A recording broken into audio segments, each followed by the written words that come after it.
Hello, everyone. Good to see you guys. We're back.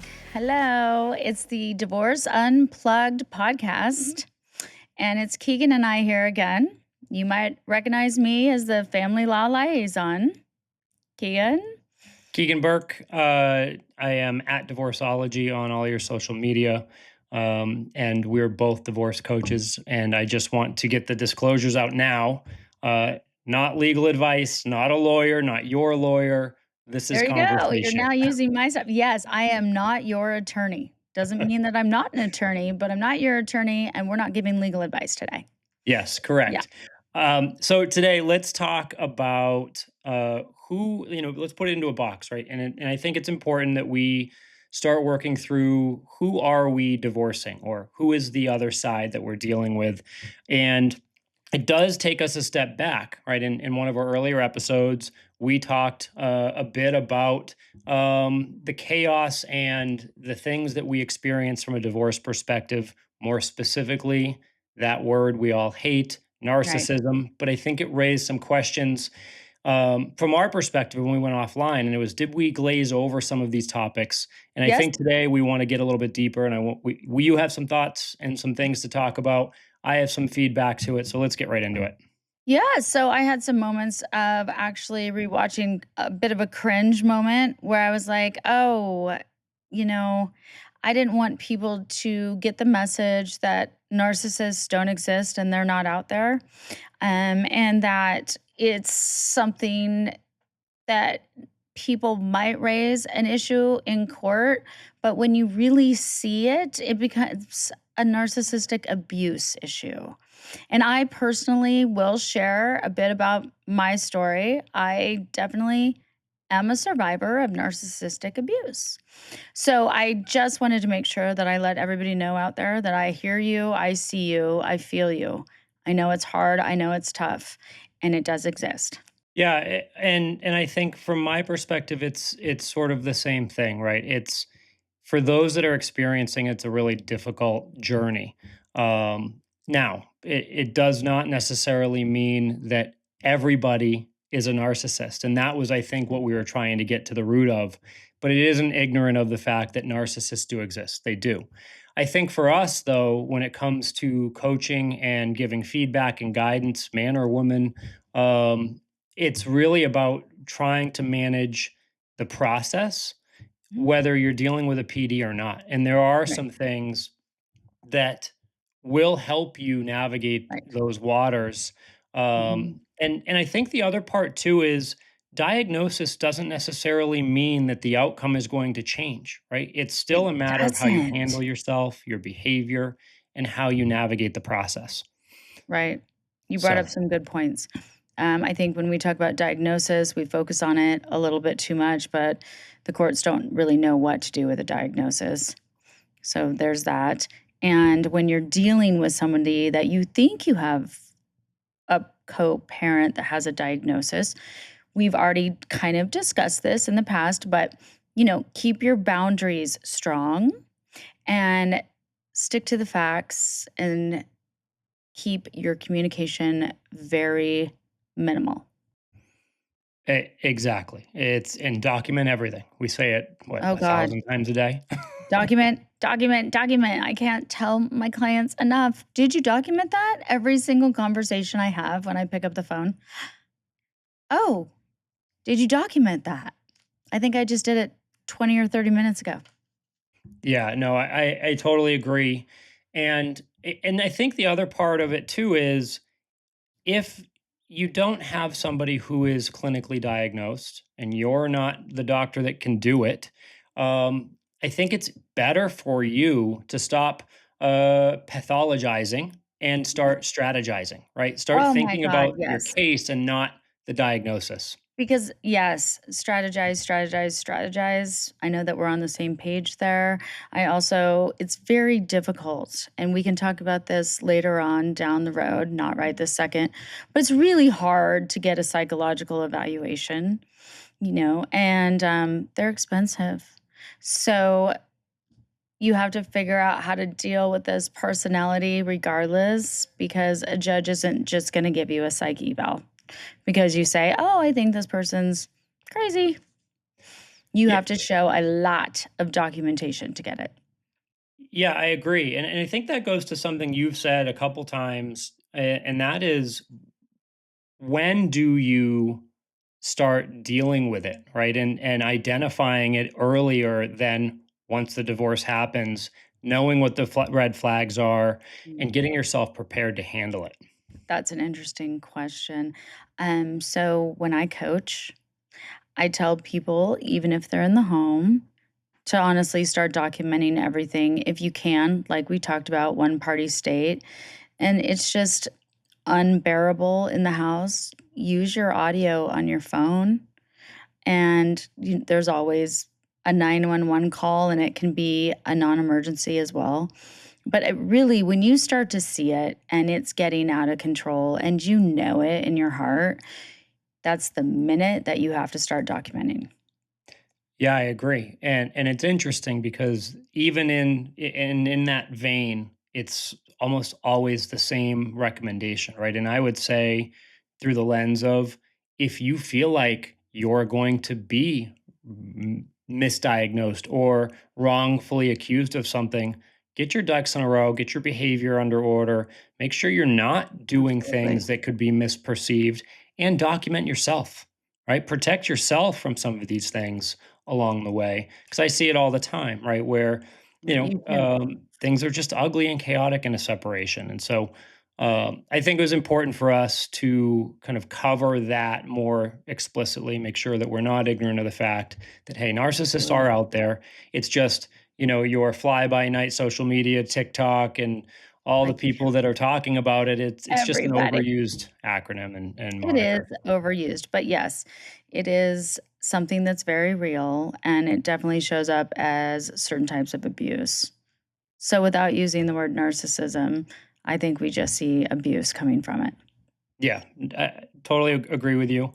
So that takes us to kind of the next part of this, Mhm. and I think this is where I want to turn to you, Okay. and that is with the pivot to coercive control.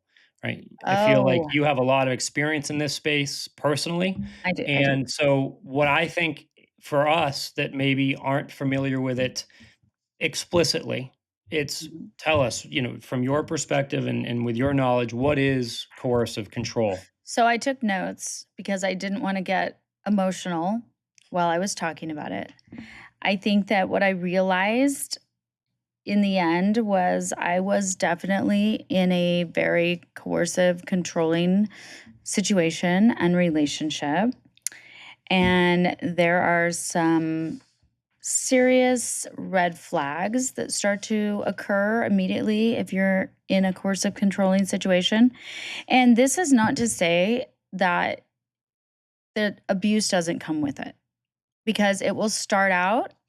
I think my analogy is, and I've used this before as a guest on other podcasts, but you're like a frog in a boiling pot of water, and it boils, but you don't realize that you're boiling to death. Now, I'm not saying that coercive control ends up always in death, but you don't realize that it's happening. So there are some major red flags, examples. I can tell you guys stories all day long of what I thought might be normal, and it's not. So, when you're isolating, somebody's isolating you from your family and your friends, that's like, why do you not like these people?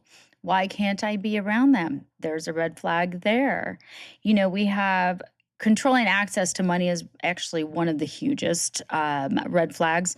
And that is that you literally have to let the other person know. And it doesn't have to be male or female, it goes both ways, where every single dime is going.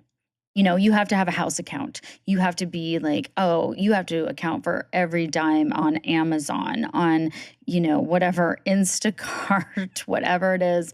You're going to the grocery store, all those things. Quick Um, question. Quick question, because I want some clarifying context here. So, for the men that are listening, and does controlling access to money, let's say you're the breadwinner in your household, stay at home mom, and you're in control of the finances just because that's part of your day to day. You're managing the books, you're managing the business, you're Right. managing all the bills. I- In your mind, where is the line between Good question. acceptable control of money and unacceptable control of money as it relates to this, right? And I bring this up only because we'll get further into my kind of thoughts on it, but just being sure that you want to be a good actor, but you don't want to be such a good actor that it burns you later. So just what That's do you a think around I that? mean, you've actually asked me a really tough question. I think there's like normal behaviors. Hey, what's the budget this week? Or how much should we spend at the grocery store? I mean, we all know eggs are like at a rising, like it's crazy. And also, I think that they have salmonella right now. But but the point is that there's a healthy way to manage and talk to your partner. And then there's one that's like, oh, this is what you spent, or where's the money, or did you take the money out of the house account, put it in your own account, and now you're basically being accused of being a thief. those Sure. are those are or where did the money go, every single minute of the day. And then it gets into another part of every single minute of the day, which I know personally that I survived from somebody asking me where I was every single hour of the day.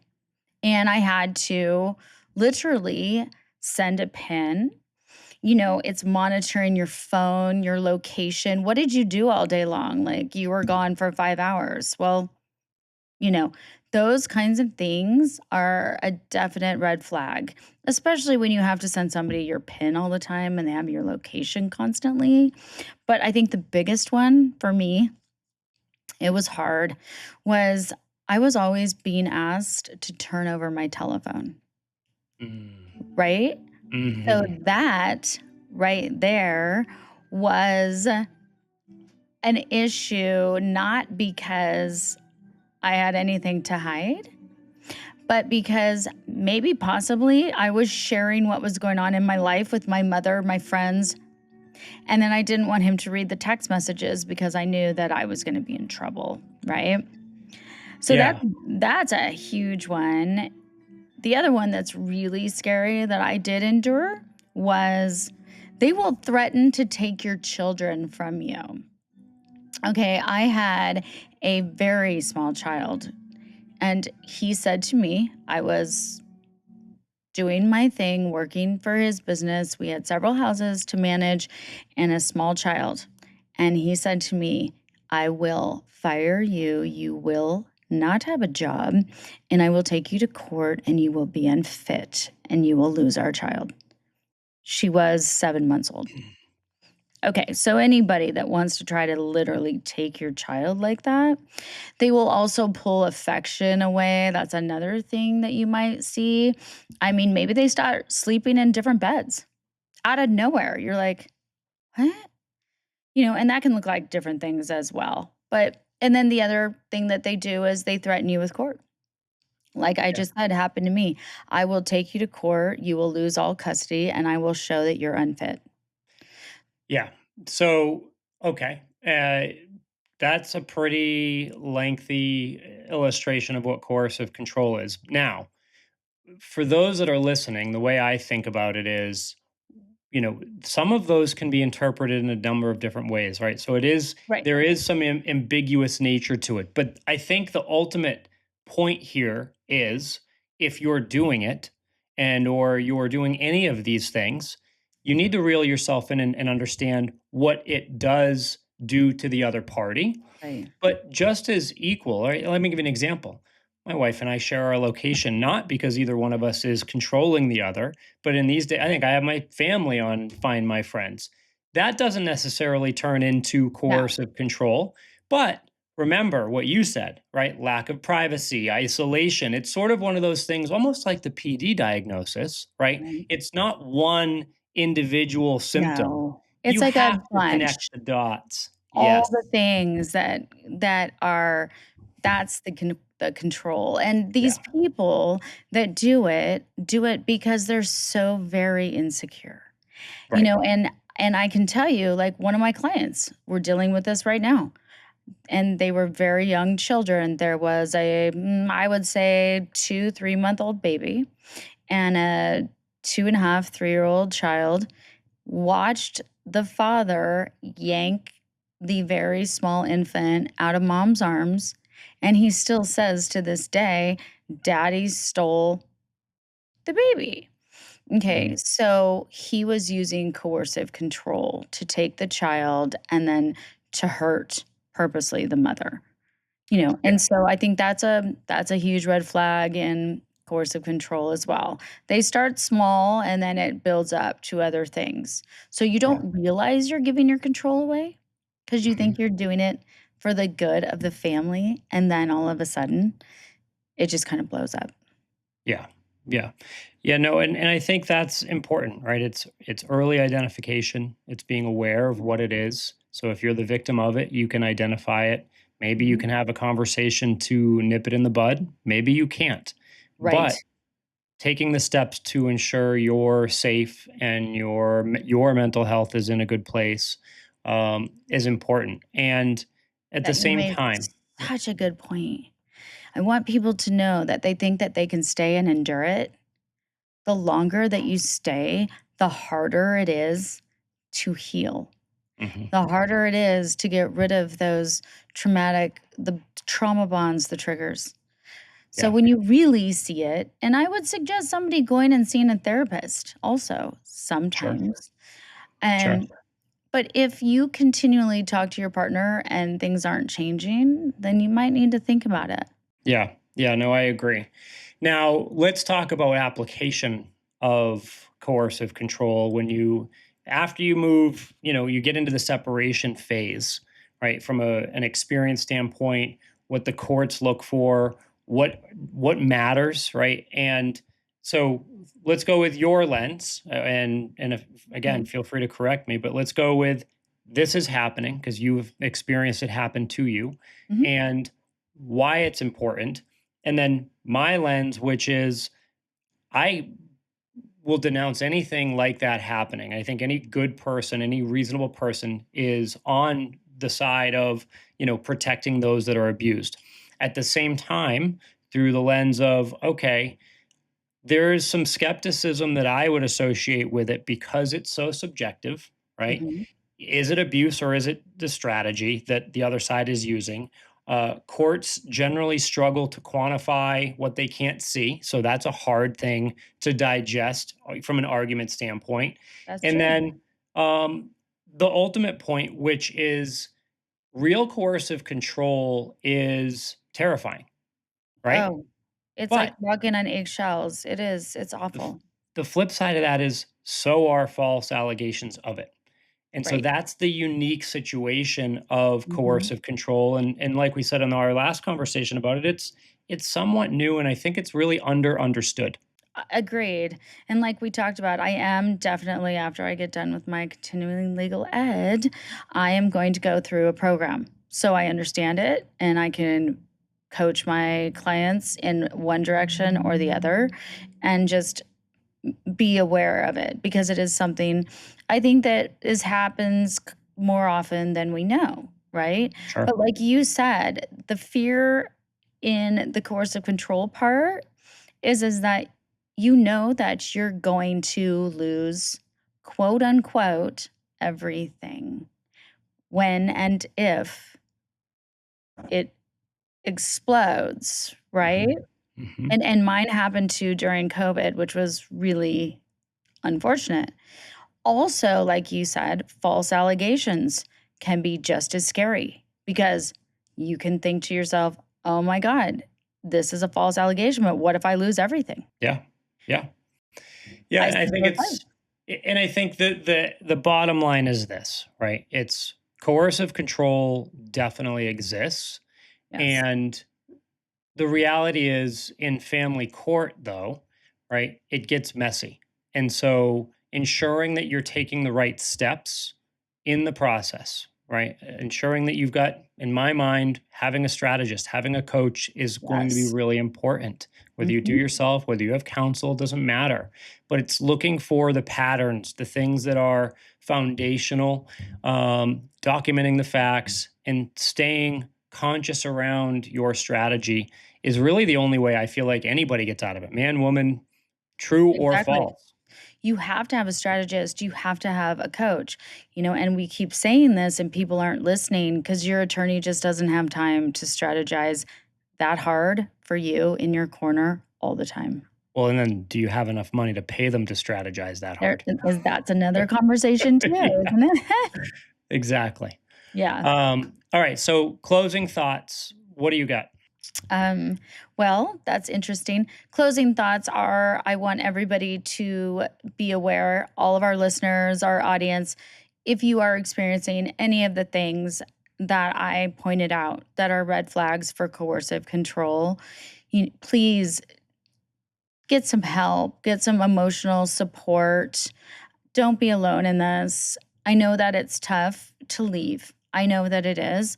But in the very most extreme circumstances, if your partner's not listening, things aren't changing, you need to go. And I'm just going to go. I second it. It doesn't matter if it's true or not. Being aware of it's important, um, whether it's true or false. Right? You have Right. to be aware of it all the way around. And for the and I think because some of those topics I think tend to land on the man. Right? Just Yeah. generally speaking.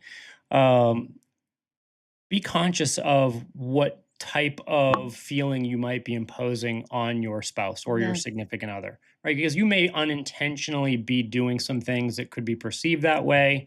Just Mhm. start reflecting, guys. It's like we are so, I think, generally unaware of some of these things.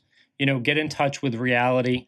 Be considerate of the other person, and it will go a long ways. Hopefully, it saves your marriage, but if it doesn't, at least it potentially saves you and or saves both of you in the A process. So, co-parenting situation at the, yeah, yeah, yeah. I agree with you. That's great. Well, I love this conversation. I'm glad we had it. Absolutely. And you know what, you guys? There's definitely more to come, but we love having you here. Thank you. And if you need to contact us, there is going to be information below that you will see. And you can always send us an email or message us any questions you have. Thanks for listening. Absolutely. Thank you, guys. We will see you soon. Bye. Bye.